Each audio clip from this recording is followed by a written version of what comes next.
With Tron Lightcycle Run opening today at Walt Disney World, I thought it might be interesting to take a look back at the original Lightcycle ride built by Disney. No, I don't mean the one from Shanghai Disneyland that the Florida ride is a clone of, or any other clickbaity bait and switch, like the time they put a Tron Legacy ad on the Epcot monorail, even though you did technically ride the Tron-orail and it was technically inside of a Disney park since it was on the Epcot loop, or the dance party, show, bar, arcade thing at California Adventure, ElcTRONica, which ran from 2010 to 2012 to promote Tron Legacy. Nope, nothing like that. There was a real, honest-to-goodness Lightcycle ride in Disneyland back in 1982.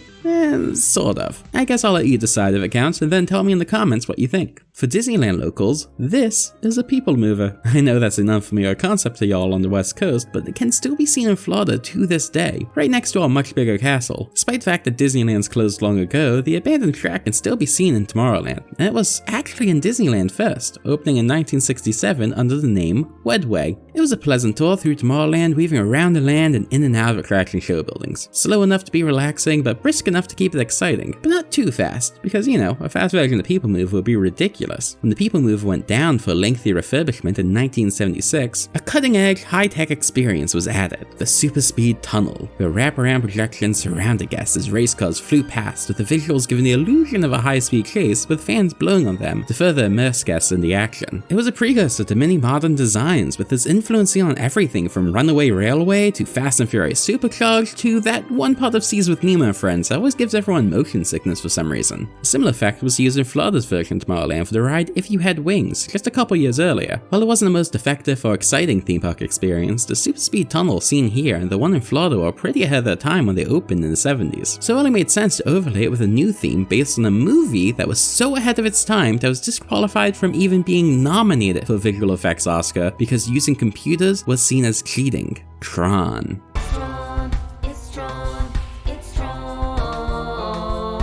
In 1982, the Wedway PeopleMover closed and was replaced by the PeopleMover through the World of Tron. While it was mostly the same experience, the Super Speed Tunnel now featured a light cycle battle. As guests entered the building, a digital voice gave them a dire warning. Warning, you have invaded the electronic realm of the master computer program. Prepare for the game grid of Tron. I assume they meant the Master Control Program, but in my head, I'm assuming this MCP is a very similar but different character. Perhaps this one is purple. Guests were then digitized and thrust into the game grid as footage from the iconic light cycle scene surrounds guests. They avoid getting de-rezzed and safely return to the world of the users. This excursion into space paranoids lasted all the way until the Disneyland PeopleMover closed for good in 1995. So see, there was a ride based on the light cycles in a Disney park all the way back in 1982. With a poster and everything. Like I said, it's admittedly a little iffy whether or not you can count it as its own ride since it was an addition to the already existing PeopleMover. I count it, but let me know what you think. End of line.